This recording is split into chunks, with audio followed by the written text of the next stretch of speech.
Sometimes I wonder, what was the point of it all? Esperia looks at the blue sun, a pulsating ball of energy and creation, now in stasis after some crazy events. Talk to her. And that sun once stored a master control program, the omnipotent creator who served as the master control program, or MCP, of the cosmos. He fused with Blue and was subsequently defeated within and out. Upon exercising the MCP's mind from her body, Blue became the new MCP, the one we now call our goddess. This we know. Sacreblu vaguely told us of what happened in the 314th clash. Ah, good. Well, it pleased the twins not too much when they discovered that Sacreblu had not only discarded the MCP's role and gone against the rules given by Supreme Command, to learn that she had also discarded her omnipotence and omniscience as well. They were most displeased.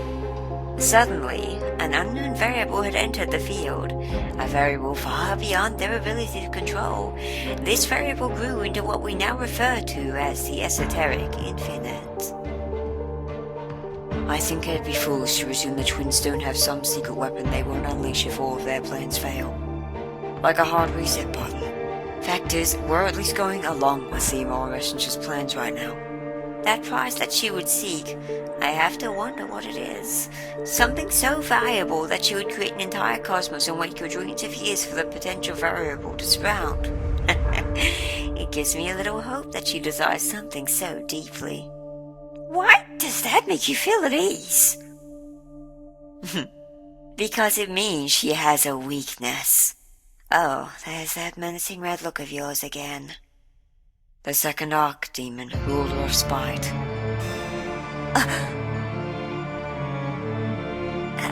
You should know that. It is very concerning that you do. I don't advertise my rule class, nor have I publicly made it clear I'm an Archdemon.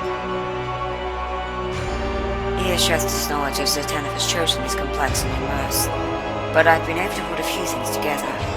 If you have a rule class, then you also know about sin power. And if you desire sanity, you certainly don't want to know where that line of inquiry leads. What's all this about? I've heard of terms like sin power and Espy field turnaround, but I don't understand how all that works. Might at least cluing us in on that? A sin power and an SP field relate to very different things. Which one? Oh, I know the answer to this one. Yes. Smartass, but so be it. Sin power is an arbitrary number that is incredibly hard to earn, and should not ever be earned, either in 5 prior to ascending to Ceresai. Oh, spare us the unflattering specifics of how.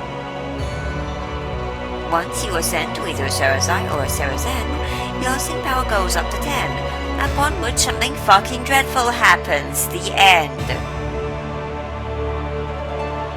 The SP field, or Soul Protection Field, is something talked about by soul catchers often due to their special access to abyssal magic. The SP field is what it sounds like, an energy field that protects the soul of any being. Once it breaks, usually in sync with old age, the soul is released and flies to the tribunal where the mind awaits. Once both are present, the tribunal to decide which afterlife you shall be a citizen of takes place. So, when abyssal magic is used, it attacks, or in the case of Soulcatcher's energy drain ability, drains the soul directly. The SP field will eventually crumble with no soul to support it. If a Soulcatcher is rough or careless with her pre's body, and they often are, the SP field might also be absorbed. That's scary. We're cosmically feared for good reason, although draining the souls of everyday mortals is the minimum of what we could do. At my level, even the sky isn't the limit. This star in front of us is all that lies beyond my power to absorb. And before you inevitably ask, yes, celestial bodies have souls too.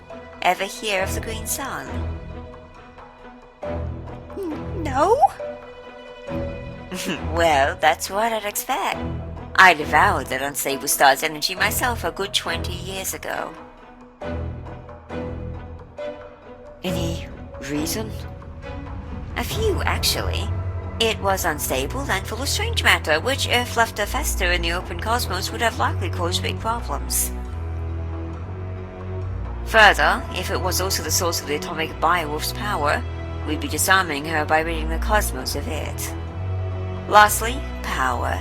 An endgame I don't much pursue anymore, but it was just a nice bonus on top of dealing with the strange matter, though it seems it had no effect on Gyromancy. You absorb the energy of a star. How powerful must you be at this point? If you're lucky, you'll never have to find out. I've defiled, willingly or not, enough of God's children for an eternal lifetime.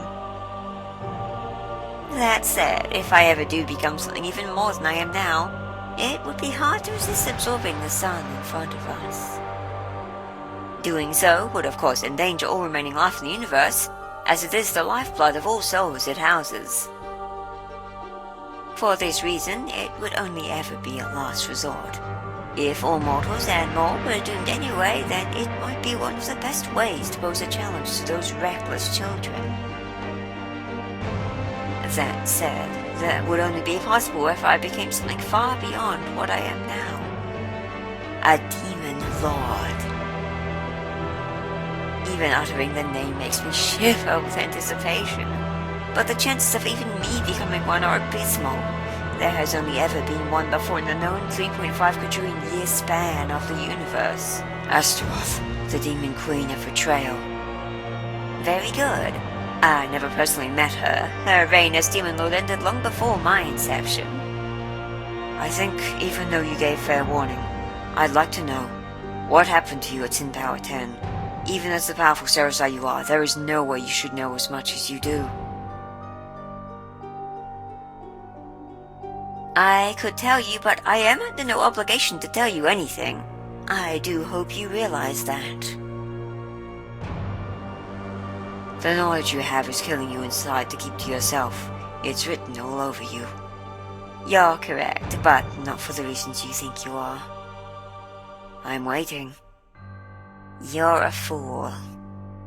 But since it's going to take forbidden force to have you leave me alone, I'll tell you and just hope for the best. I really hope you won't be happier in ignorance, as you say. Let's start with a crash of head-splitting pain I felt the moment that number went up to 10. The unpleasant mile-high headache that I still have nightmares about. And when a demon as hell fears has nightmares about a headache of all things, you'd best bet it was the stuff of nightmares. If any mortal experienced a headache so severe, they'd no doubt die from shock. Despite how physically destructive the headache was, it passed. But know what got to haunt me forever? The sub-story of the cosmos, what they call the Plight of the gods. It is knowledge of all the great events which led to the settings of the present day. It was knowledge considered taboo for the universe to know. Only those with the ruler-class skills have access to it. We were restricted from telling anyone with 3 exceptions. The first was anybody who was at a ruler-class skill. If they had such, they were already in the know, so no harm done. The second was the administrators who already knew, as it was their written record. The third and most damning, and the only reason I'm sharing any of this with you now, is if the one calling itself Jali came to the forefront of things, at that point, it's all doomed anyway. Having fully read the Plight of the Gods, I understand why. I understand their rage as well. Why Yi and Wei have been so callous with us. If anything, they've been super patient. After all mortals and immortals alike did, it's hard to even defend myself or anyone. I've considered doing it. Finding a way to ascend to a demon lord and wipe out all mortal life so as to return all that which was stolen. If it weren't for Fayari being so important to me, I definitely would have already. I'd be very intrigued to read it. Whatever is so dire that even one like you could want to do something so extreme must be quite a revelation indeed. Don't be a fucking idiot. For one, only rulers can access these archives directly. Mortals like you need to stay alive for now. As a mere mortal, the resulting headache would utterly destroy your mind and body.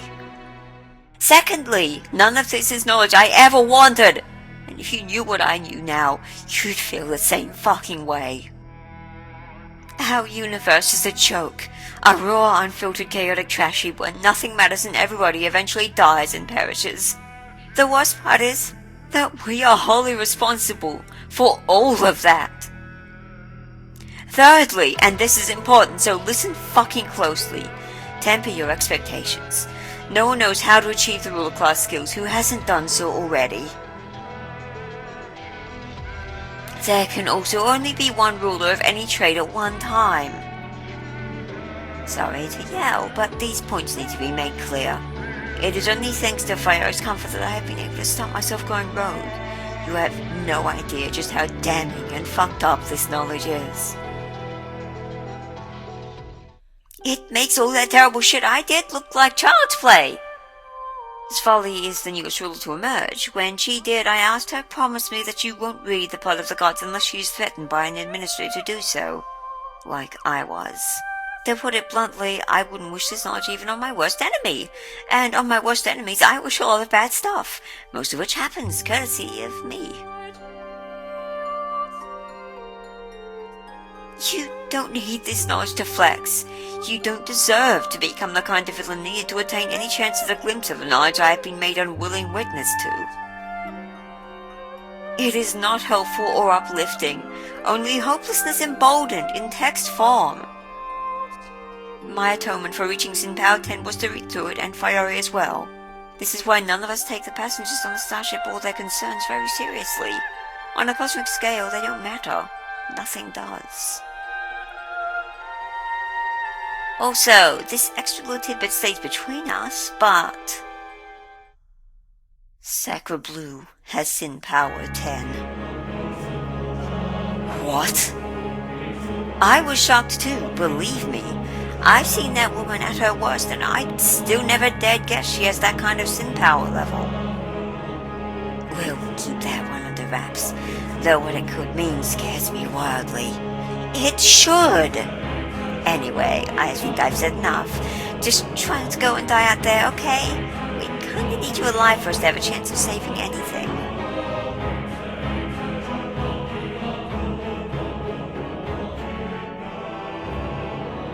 Knowledge is power, my foot. More like knowledge is sour? Yes, perfect.